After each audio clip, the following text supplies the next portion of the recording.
Hi guys, welcome to a let's play of me playing AS2 matchmaking 1 versus 1. I am Cute Kitty. I do like to alias up against a guy called Sausage Stab.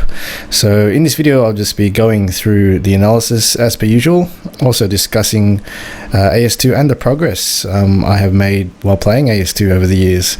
The reason why is Sausage Stab used to beat the crap out of me in AS1 4 years ago, and I haven't seen him since then. He must have quit and played another game, but I finally got him on my friends list now after these few games, and he will join a few tournaments, which should be great. He was basically one of the best players I have ever seen. I haven't seen a better player that's come close to him 4 years ago. Even the best players back then were nothing compared to this Sausage Stab, basically. But I think over the time, though, it was 4 years, I've definitely improved, and playing all these tournaments, played in 3 or 4 tournaments, has definitely improved the type of gameplay we played, and looks like Sausage Stab hasn't catched up, but he's definitely a very good player and should be able to pick it up the current way we play and get very good. So he's placing a lot of sandbags there, really getting caught out. That's I guess the downside of placing the sandbags here. You can see all my guys are shooting while his guys weren't really shooting, so they were kind of pinned down already where I could throw some grenades over. And I have the bike MG there. Obviously the bike, as I said many times, is very good in open field there. I really like to use it in normal maps, like the default maps. And as you can see, this map is actually called Farmstead, and you probably have seen it, you AS1 veterans. It's the 2v2 map with the unbalanced hill, which I do have. So mind you, I do have an advantage because the map is kind of skewed towards myself because of this hill, this really big annoying hill. This is one reason why I don't like the matchmaking, because of the unbalanced maps really, and also the ping too. The host is basically decided at random, it seems, and also you can't swap sides either, so it's whoever gets the bad side is pretty much stuck on the bad side, or whoever gets the nation pick gets that. So I don't think it would ever be a good measure of skill matchmaking, but it'll be a good way to find games quickly, and I guess getting kind of a fair idea who's good at the game. So bringing out my next assault squad here, I want to keep the game light so far. I don't want to get a 2-2-2 or Luke's yet, because I know it can be countered quite easily, possibly by an AT gun or a Lecon or a Dodge, especially at this stage of the game. So just pressuring on all flags. This is one thing I've learned over the time playing these tournament games. I don't know how that grenade got so many people. Did you see that? So far away. That annoyed the crap out of me. But yeah, basically one of the things, this is definitely that I've learned, is to three cap there. Definitely force the pressure on the enemy. The reason why is I'm not getting pressured on my flag because I'm pressuring his flag. And also, if you haven't listened to what I was saying 100 times in tournament games, 3 cap means death. So if you manage to cap a player by 3 cap, the points start ticking in your favor quickly, so you can end the game quickly and close it off and force a victory here. So just trying to get a grenade off here while my bike's spinning down, but I couldn't get the timing right. The bike always ended up reloading when I was going to throw the grenade, and my guy got shot. But nevertheless, the MG died.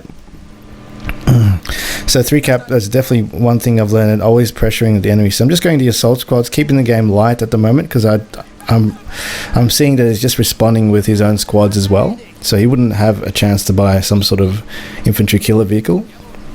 And if he did bring a vehicle up, I'll just run behind that hill. So just pressuring down in the center here,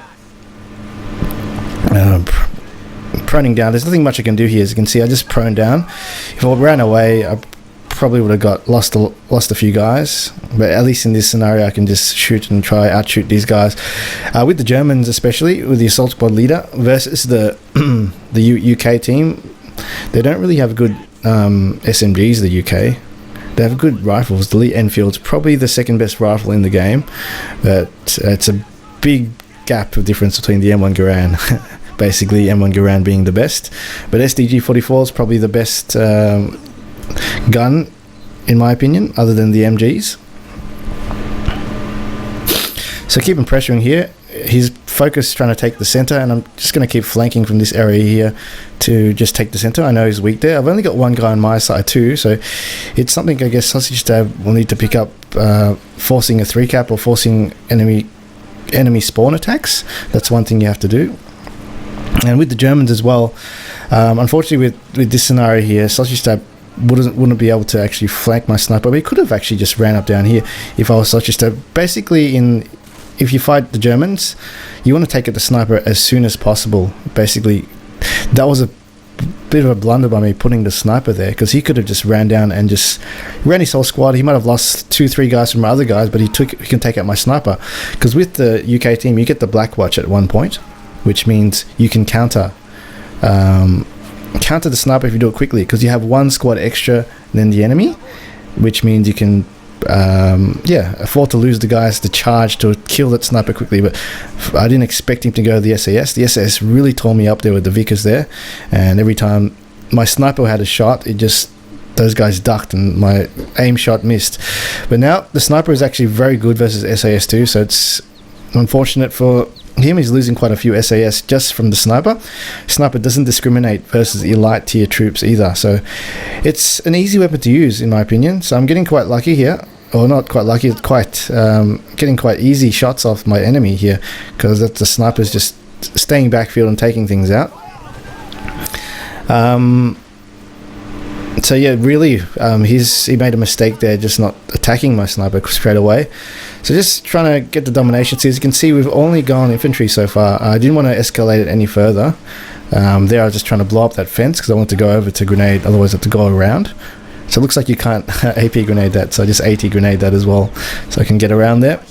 So just trying to keep the pressure up, sending my full squad again down to the right hand side. I'm going to wait for his buy this time, because this map's actually quite small. The default maps, it seems like the 2v2s are 1v1 matchmaking, which is good, I think. But you see how quick the spawn to the center is. So now I can see he's got a 6-pounder. I'm thinking, maybe I can rush that. So I'm going to snipe the MGs and the SAS there. Once that's down, I'm pretty sure it doesn't have any MP for infantry, because he's got a SAS troop. He must have outspent it, and he's got a 6-pounder straight away. He must have no infantry there, so it's a quick rush here, take out that 6-pounder. I know nothing will be there in time. It's because his squad's coming a bit late now. I was very lucky there. I noticed that little dot on the map there on the top left and saw that SAS and ran away. So matchmaking, guys, what I think of it basically is I don't think highly of it. At the moment it's quite broken. I'll just let you know the problems with it so far. Basically, if the host leaves, the game basically is not counted. But if the player leaves, the one that's losing, and the host stays, it counts for the person that stays. So no matter what, if you leave the game while you're playing matchmaking, you don't lose points because of that glitch. So I'm not sure how they're going to fix that. If they do fix that, there's still issues with obviously the ping. I don't know how it decides that. Also bandwidth. The bandwidth sets to optimum, and you know optimum bandwidth is horrible.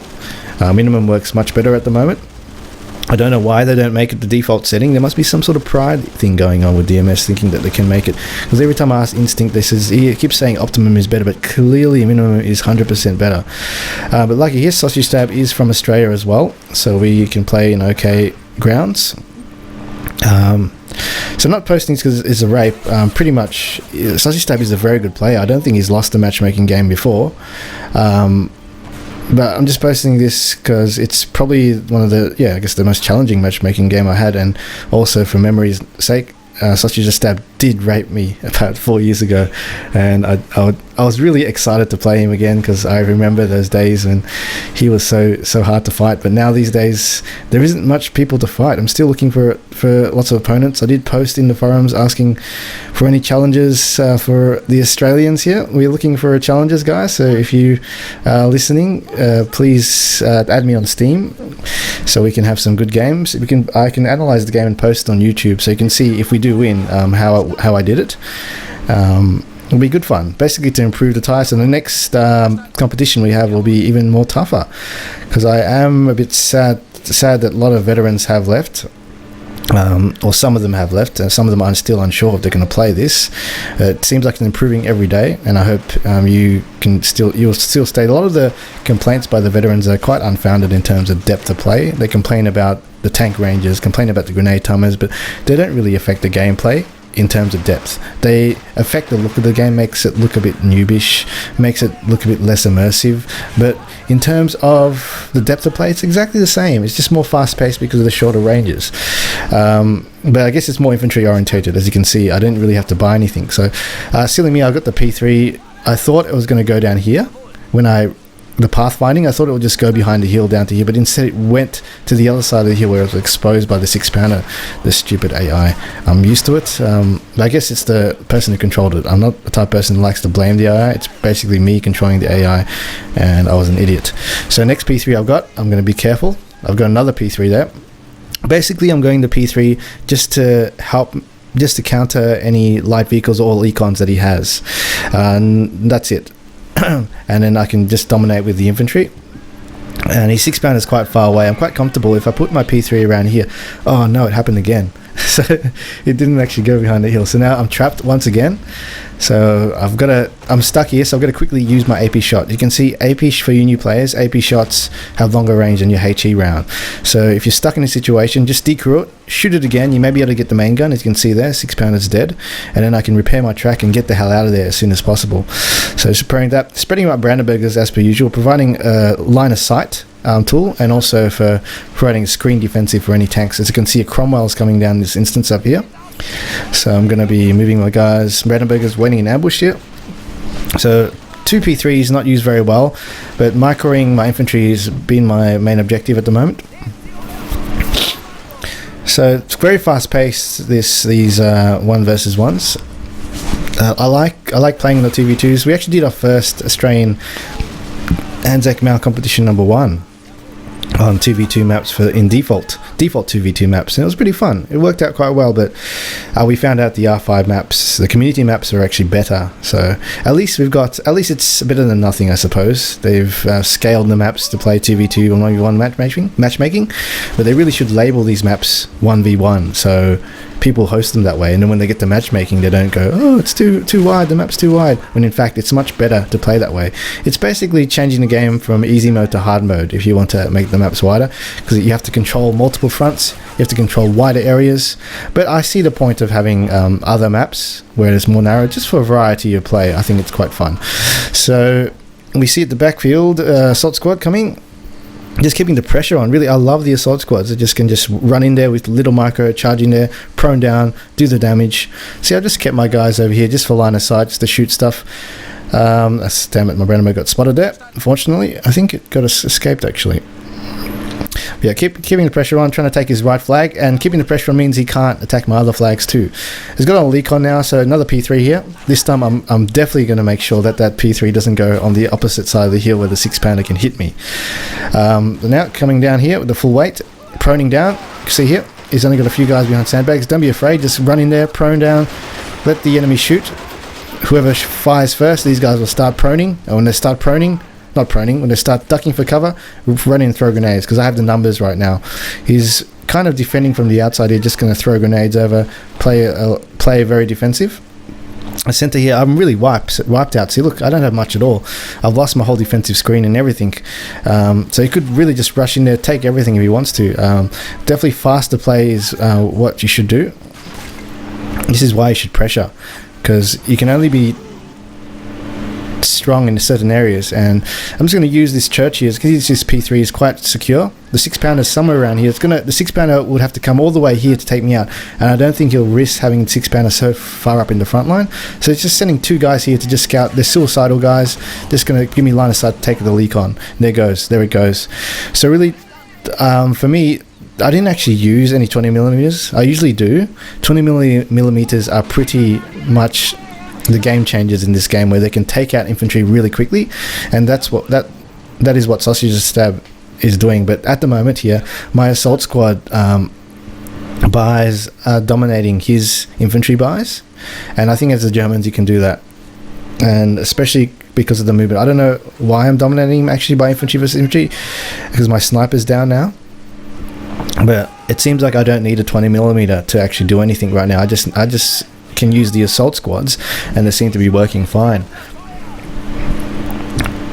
So if the 20mm did survive, they would have definitely taken me out there. So forcing 3 cap, you see the points did tick towards my favour very quickly, and MG in a very tough position. I was thinking to go vet sniper, but I wasn't in that of a desperate situation, because I was thinking if Sausage's Stab manages to capture 2 flags back and manages to hold down with the all econ and 6-pounder, I'm very low on MP and I don't have much options otherwise tanks wise to do much, or to, because my tank will be needed to take out the all econ or any 20mm, so I'm going to save it for a vet tiger just in case. So that was a conscious choice there.